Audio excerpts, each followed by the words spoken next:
Welcome, Nicola.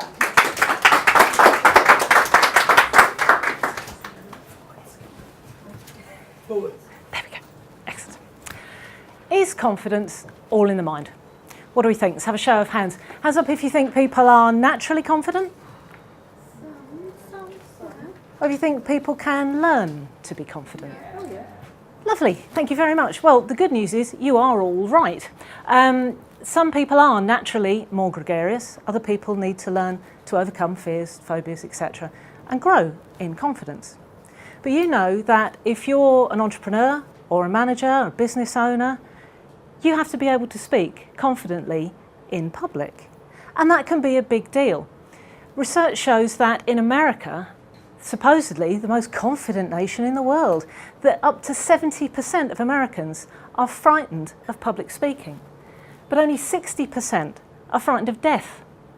So technically that means more Americans would rather die than get up on stage and do what I'm doing now. Now, I've been a hypnotherapist for 13 years, working with business people on confidence and anxiety related issues. So I can tell you confidently that confidence falls into one of two mindsets, typically, gift or growth. If you have a gift mindset, you believe that you are naturally talented at the things you're good at. And that is fantastic if you are then able to use those natural talents in your work or personal life. It's more difficult when you meet challenges or things that you're not naturally good at. That can dent your confidence. It can lead to anger, frustration. And studies show that people with a gift mindset are more likely to give up quickly than somebody with a growth mindset. Now, somebody with a growth mindset believes you can pretty much learn whatever you need to learn. And that's brilliant if you're in a fast-changing environment or you're dealing with challenges, meeting new people, anything like that, anything that involves you evolving rapidly.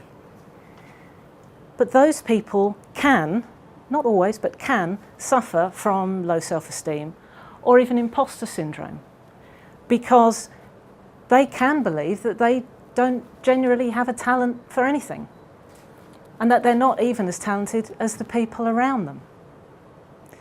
But I can show you how to flip from one mindset to the other very easily, very quickly, to suit the environment that you're in. And I need some volunteers for that.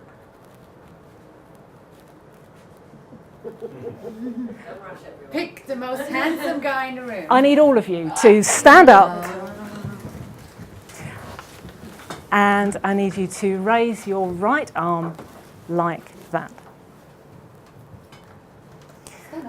And without moving your feet, your legs, or your hips, I'd like you to turn to the right as far as you are able to turn comfortably. Notice where you get to, and then come back slowly to the front. Lovely. Now, this might be a little bit uncomfortable for some of you, but I promise I won't do anything weird. Can you close your eyes for me?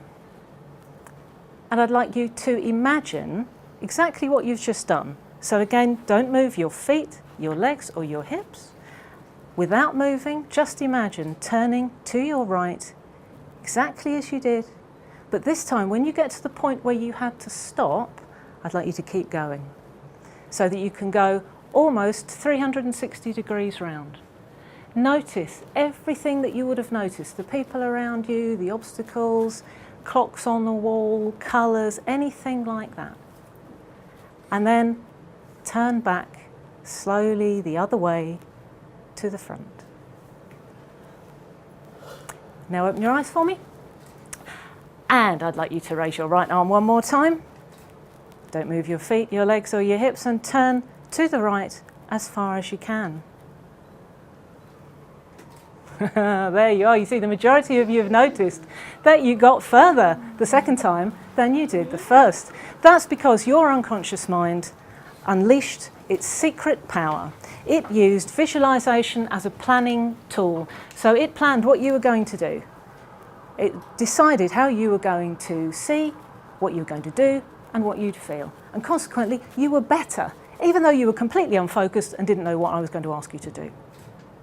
So this is my message to you tonight. Invest some time in your own mindset. It's important. Whether you work with a professional hypnotherapist like myself, whether you work with a professional coach, there are coaches in the room, talk to people, or whether you do it by yourself, invest time in your mindset because it will make things easier, your confidence will grow, and you will never look back.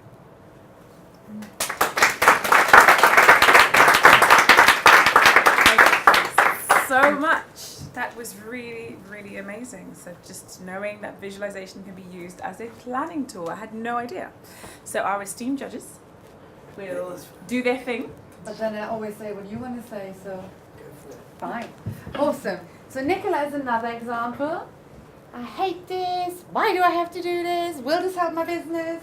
And then after a couple of months, she was talking at the Chamber of Commerce. There was another gig you did. And look, like, she has come so far. I'm so proud of you. And what I loved is often people, I'm one of them, you know, we do a talk and then we say thank you. But you just finished with whatever you said and everyone got it, that you were finished. That was really, really clever. I love that. When I saw the practice round, I was like, nah, I don't love this exercise.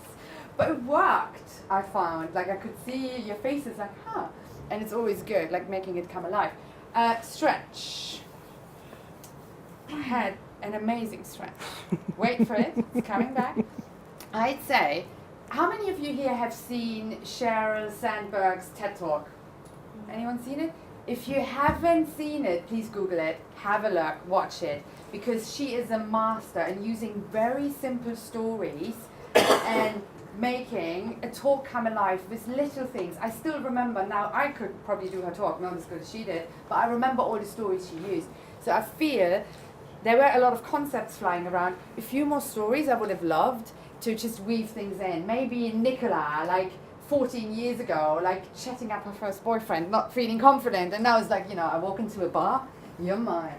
You know, it's like, because I know you have a very funny, like, style. So I was missing the humor this time, but otherwise it was very professional. So if you would be in a room full of lawyers, I would say you get a 9 out of 10. Thank you very much. Okay, good. So, great example of how far you've come. I said that we cancelled her talk. She's like, no, I'm speaking whether you like it or not. We hadn't really cancelled her talk. No, I She's said like, you've created a monster because it's true. I do remember those nervous days and how far you've come, how authoritative you've become. But when you watch it back, I would like you to watch it in silence and fast forward, because you'll see this. Normally, I would have walked that way, but I kept hitting the light and Right. coming back. But you're right, So it's there's kind no of pick a point and fidgeting. stand on it. And I think it actually disempowers your message. It's very subtle, and even you make certain points and you kind of quirk back a bit, and that to me really deflects. So I'm watching, I'm going, why is she doing that? What's going on? And that's a sign of nerves. So again, it's really finding that spot where you just, and if you're going to move. You know, and if you catch a little bit, fine, just keep going. But to me, that's really detracting from such a powerful message. And it's true, I mean, you do have a funny side, but it's not always appropriate to use it. I didn't feel, right? I didn't feel Next in time. this talk it was appropriate, you know, to bring out the jester. But overall, you've come such a long way, it's so strong, and you can really develop this into a whole workshop and seminar. So it's really, really nice to see you back and see where you've come, fidgeting or not. Great work. Thank you.